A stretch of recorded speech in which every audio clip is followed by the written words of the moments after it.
I want Jake Ross's secretary, please. Williams, we're still waiting for your Mr. Ross.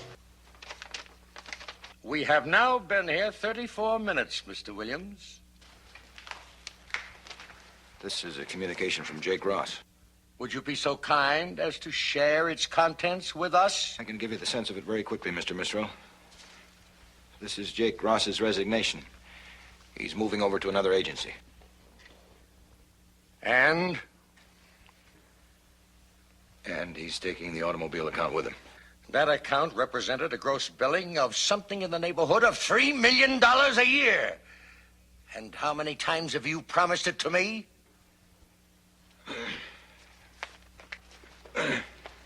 This is as much a shock to me as it is to you, Mr. Misrell. Don't sit down. And don't con me, Williams. It was your pet project. Your pet project. Then it was your idea to give it to that little college greenie. Now get with it, Williams. Get with it, boy. A deep and abiding concern about your judgment in men. This is a push business, Williams. A push business. Push and drive. But personally, you don't delegate responsibilities to little boys. You should know it better than anyone else. A push business, Williams. It's push all the way, all the time. It's push all the way, all the time, right on down the line. Fat boy, why don't you shut your mouth?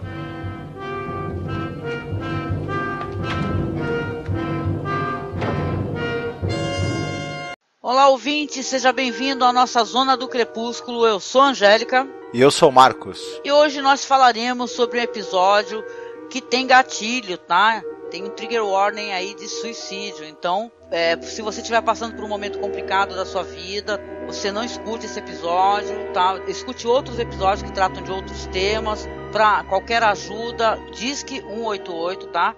Que é a CVV. Exatamente, está dado o aviso. Se você estiver passando por algum momento difícil, se você tiver algum problema relacionado com depressão, você já esteja avisado que isso pode não ser o episódio ideal para você assistir, né, no momento. Isso, The Twilight Zone tem temas obscuros, tem temas muito leves, tem temas nostálgicos. Esse episódio também trata da questão nostálgica, mas como ele tem um desfecho, né, que pode ser sensível, então a gente deixa aqui esse aviso antes de começar o podcast.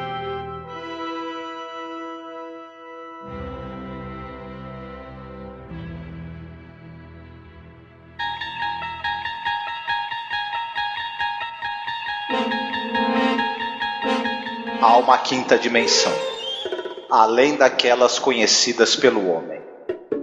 É uma dimensão tão vasta quanto o espaço, e tão desprovida de tempo quanto o infinito. É uma zona intermediária entre a luz e a sombra, entre a ciência e a superstição. E se encontra entre o abismo dos temores do homem e o cume dos seus conhecimentos. É uma dimensão da fantasia, uma região além da imaginação.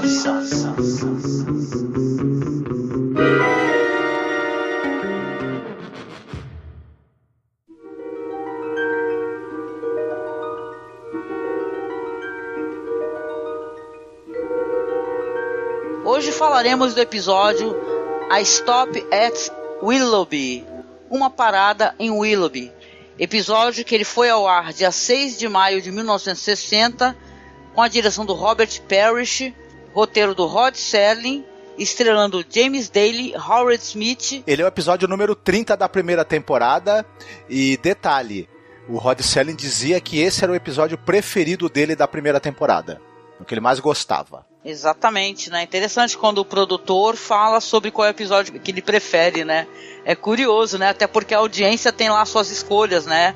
Seus episódios favoritos. Esse daí também tá em algumas listas de melhores episódios, realmente. É fácil entender por que esse era o episódio preferido dele, porque ele era uma pessoa que ele estava muito acostumado a sofrer pressão e cobranças constantes de produtores, de investidores, Então ele escutou muito durante a carreira dele, push também. Isso, exatamente. O Rod Serling era publicitário também, né? Então essa rotina, esse estresse e essa espécie de personagem cujo trabalho é realmente muito complicado, né? E sofre pressões diárias, ele conhecia muito bem, né? E pode-se falar uma coisa interessante também, que é um episódio que a gente já tratou, que é o Walking Distance, né? Que seria a distância a pé. Ele também trata de um cara também que ele tem um momento nostálgico, que também é um publicitário, que sofre toda essa pressão, e ele quer muito entrar em contato com aquela criança interior dele, né?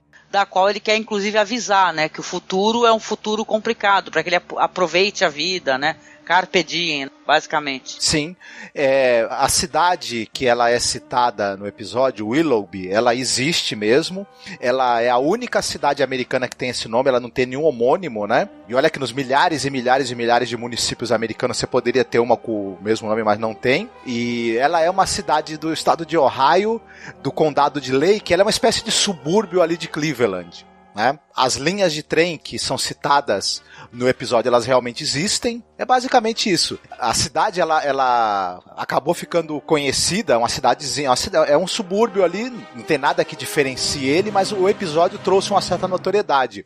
Tem um encontro anual ali relacionado com trens, que recebe o nome que o episódio tem, Stop at Willoughby. Então você tem gente que visita a cidade para poder ver essa linha, né, de trem que passa por ali, e enfim, é isso. É verdade, né? E tem outras coisas interessantes também, né? Tem um filme de 2000 que eu não assisti, que é um filme para TV, chamado For All Time, né? Seria Para Todos os Tempos, né? Que tem o Mark Harmon, que ele é justamente uma história que trata dessa questão de um homem que ele acaba sonhando que ele está numa outra cidade, só que aí é uma cidade onde ele encontra o amor, né? Tem um tema romântico e tal, é mais explorada essa questão aí. Você vê que tem uma influência desse roteiro, né? Do Rod Serling, de A Stop at Willoughby. Esse episódio também serviu como base para o roteiro de um dos episódios de uma série do canal ABC. É uma série que ela teve 4 temporadas, uma série chamada 30 Something. Um dos últimos episódios ele tem o roteiro visivelmente baseado nesse, do Rod Serling. Eu nunca assisti a série, né? Então, se alguém tiver curiosidade... eu também não assisti, não, pra falar a verdade. Uma coisa que me fez recordar também, né? Porque eu gosto muito de Jane Austen, e tem um personagem lá de Razão e Sensibilidade que é chamado John Willoughby. Talvez isso seja uma influência, de certa maneira, penso eu, ali pro Rod Serling, se a gente for parar pra pensar.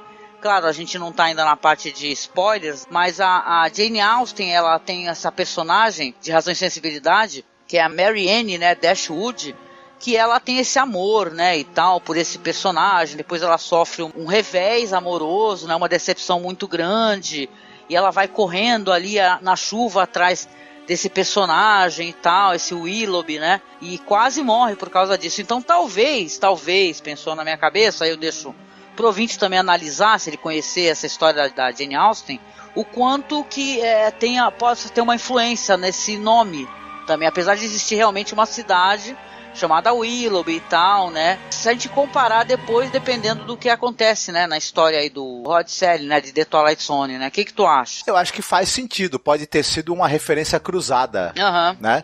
Acho bem possível. Certo. E aí, vamos então para a sinopse do episódio? O episódio roda em torno de um personagem chamado James Daly, vivido pelo Garth Williams. Ele é um publicitário, ele propôs... Eles estão com a conta de uma grande conta de uma empresa, né, para fazer a publicidade para eles, e ele propõe um projeto para tratar dessa conta, e o projeto ficou na mão de ser desenvolvido por um jovem publicitário, amigo dele, que trabalha na empresa. O cara sai da empresa e rouba o cliente. O Sr. Misrel, que é o dono da agência, ele sai descascando em cima do James, né? E dizendo pra ele que tá vendo? Olha só o que você fez, você confiou demais no cara, o cara roubou o cliente, esse nosso negócio é um negócio que você tem que ter ambição, você tem que querer mais, não pode andar pra trás, não pode nada dar errado, e ele fica recebendo uma cobrança violentíssima do chefe. Ele já é um cara estressado, você vê no escritório dele que os telefones não param de tocar, ele não tem um minuto de sossego, e ele em casa A esposa dele, que é a Jane, vivida pela Patrícia Donahue, ela é uma mulher que ela não...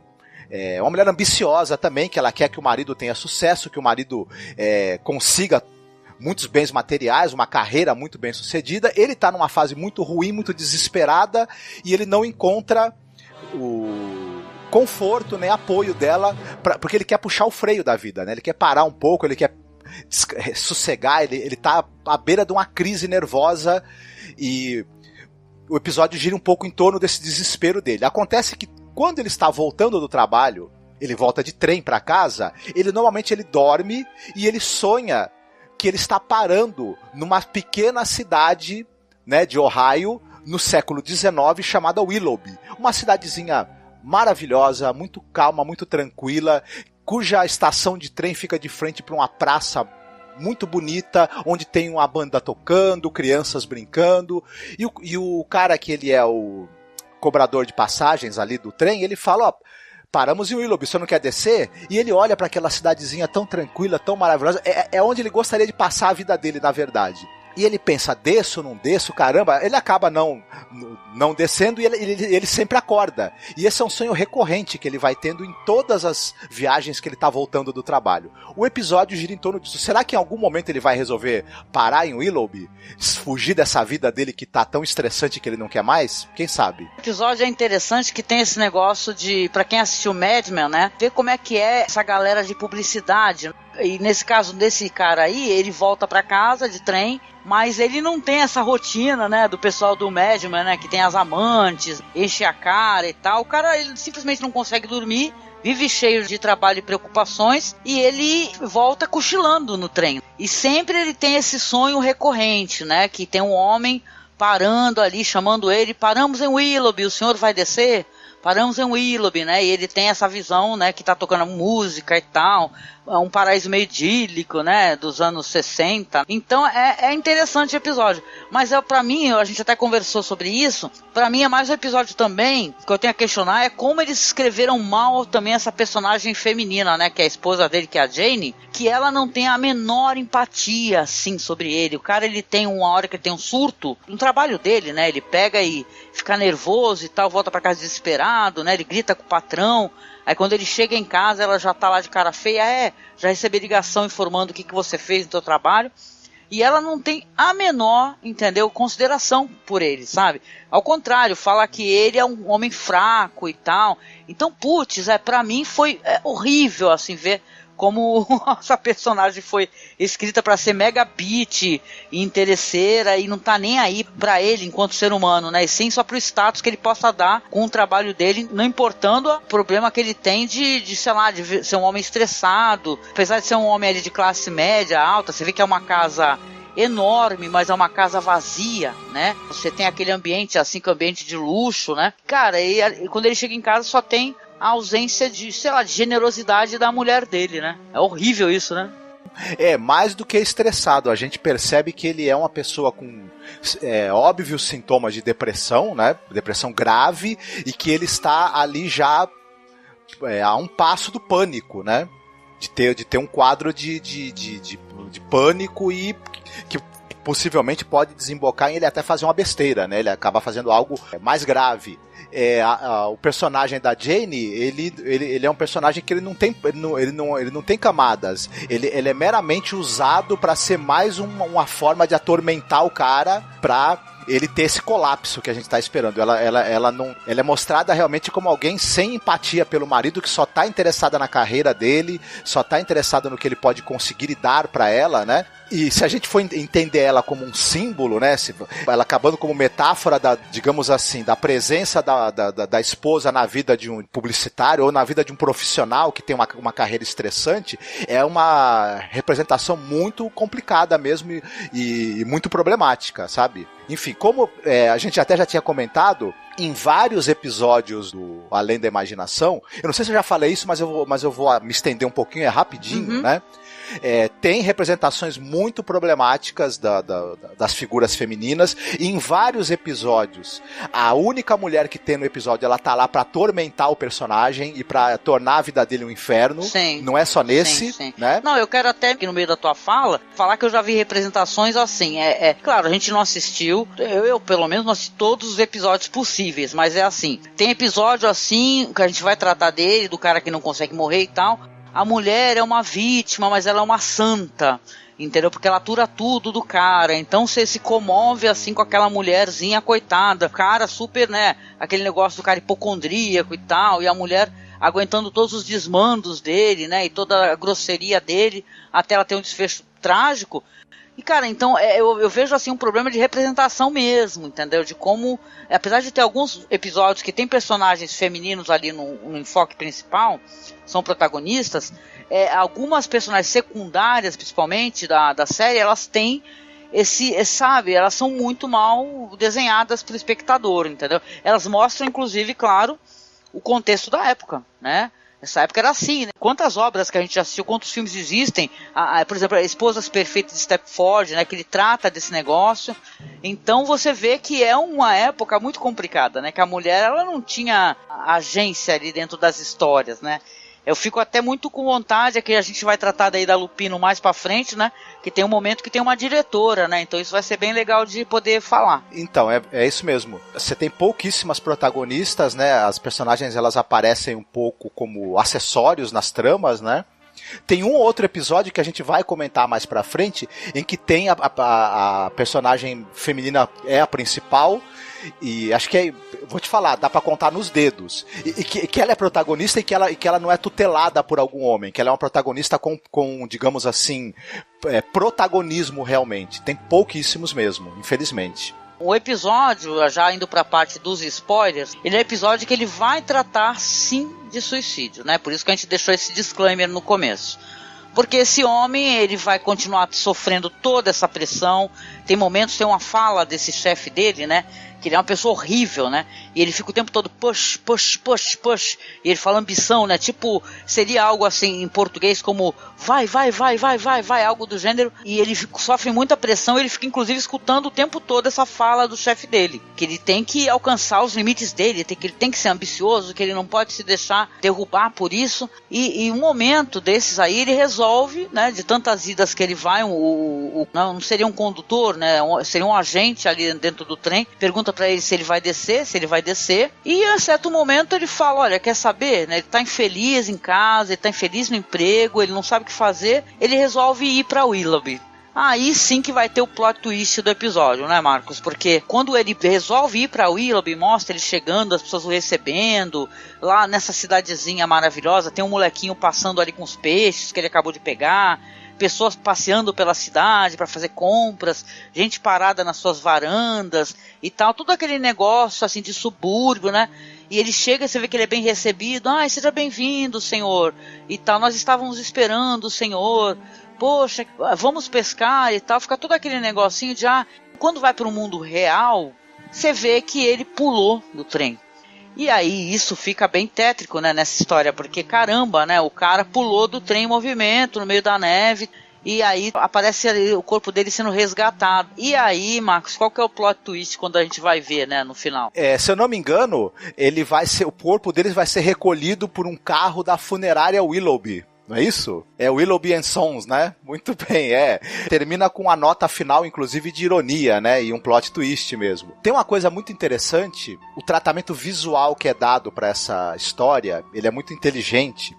Quando ele tá voltando nas viagens dele, tá sempre de noite, né? Claro, ele trabalha o dia todo, ele volta no final da tarde, noite, pra casa. Uhum. Na janela tá tudo escuro, nevando. Quando ele dorme e ele sonha com Willoughby, o trem lá fora tá sol. Uhum. Então esse contraste, esse tempo escuro, nevando, frio, inóspito, é a vida dele, é o estado psicológico dele. Sim, com certeza uma maneira de mostrar o estado psicológico dele, né? Tristeza, desespero, né? Sim, o condutor lá, o cara que tá, é o cobrador de passagens, é o cara que bilheteiro, vai né? Bilheteiro que vai avisando as paradas, no trem que ele tá voltando do trabalho, é um cara mais jovem. E com simpático, né? Inclusive. Simpático. Mas o contraste é que o cara que tá no trem dos sonhos dele, que para em Willoughby, é um senhorzinho muito sorridente, muito simpático e com uma aparência muito relaxada, né? E muito sedutor também. É uma coisa interessante. O tempo todo ele fala, pô, você desce aí, é legal, essa cidade aí é boa. Pô, experimenta aí pra ver como é que é, né? Uhum. Tem uma coisa nessa série, além da imaginação, valeria muito a pena, inclusive alguém ter uma discussão sobre isso, que é a representação da morte e do pós-mortem. Uhum. Você tem muitos episódios em que trata...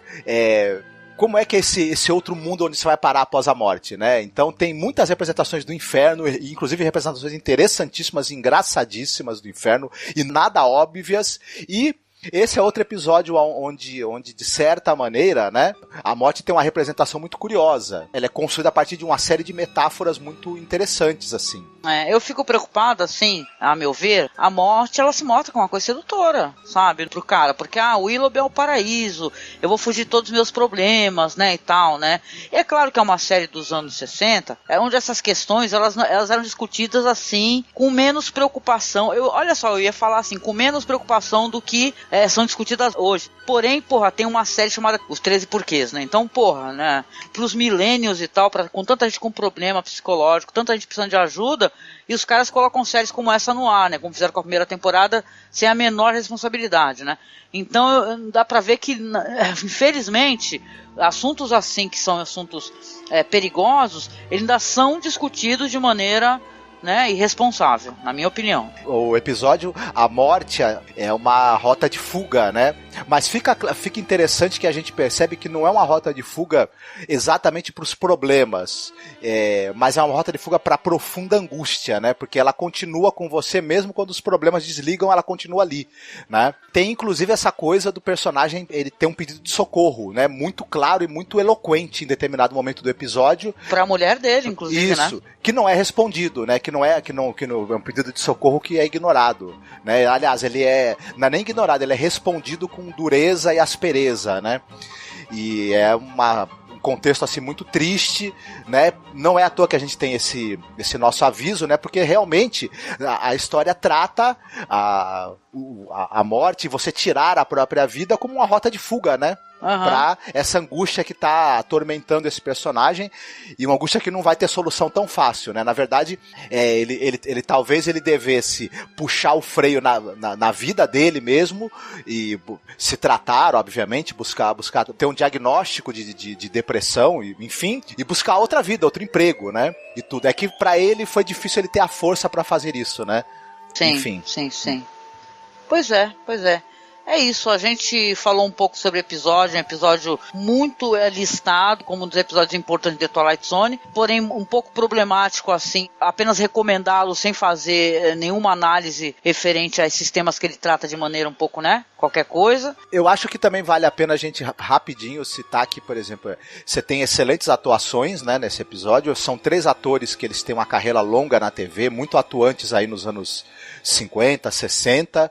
Pra mim é um episódio muitíssimo bem montado, muito bem conduzido sob o aspecto da direção. Ele funciona perfeitamente, dramaticamente, dentro do que ele se propõe. Pra mim ele né, esquecendo os aspectos problemáticos dele, enquanto produto audiovisual, ele é bem redondinho, né? No bloco de recomendações, você gostaria de recomendar algum material assim sobre o assunto e tal? O que eu vou citar não é nem um filme que eu goste tanto, mas é um filme que eu acho bem feitinho, um filme interessante, que tem... foi um filme que me fez chamar a atenção para uma atriz que eu gosto muito, que é Emily Blunt, que é o Diabo Veste Prada, né? Ele tem um pouco dessa coisa de questionar a pressão que o mundo do trabalho pode te trazer, de você obter sucesso, subir na vida, o custo disso, né, pra você enquanto pessoa e tudo mais. Claro que ele é um filme muito mais diluído, muito mais pop, tem um final também muito mais pra cima, né, mas... Enfim, quem não assistiu ainda, é uma indicação aí talvez de uma sessão da tarde divertida, né? E até que interessante.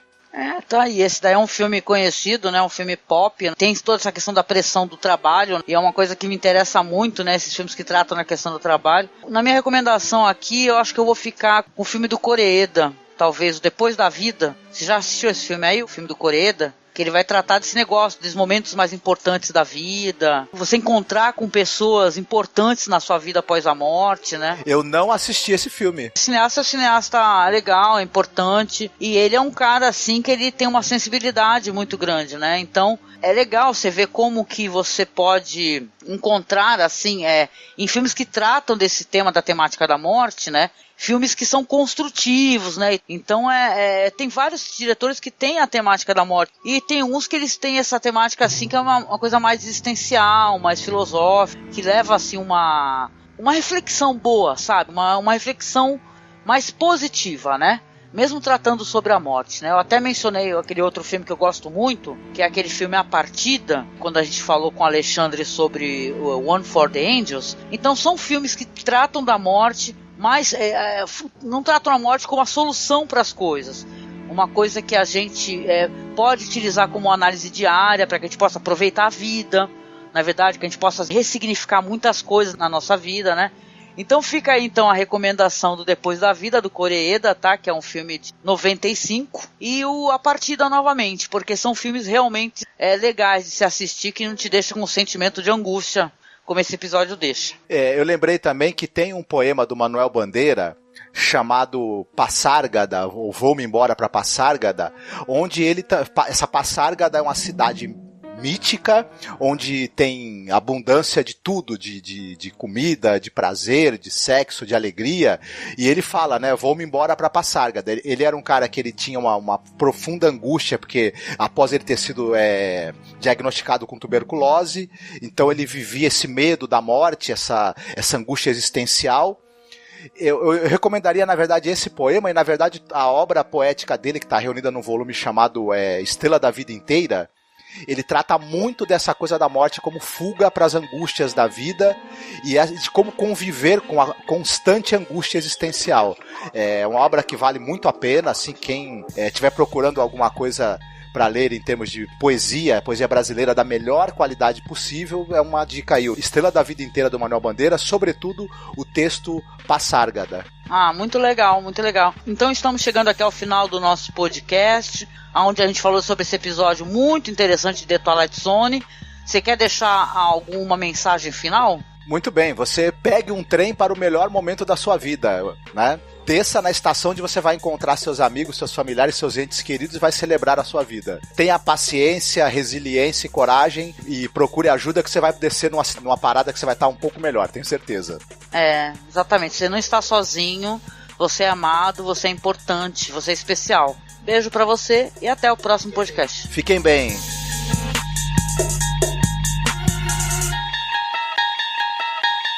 Twilight Zone.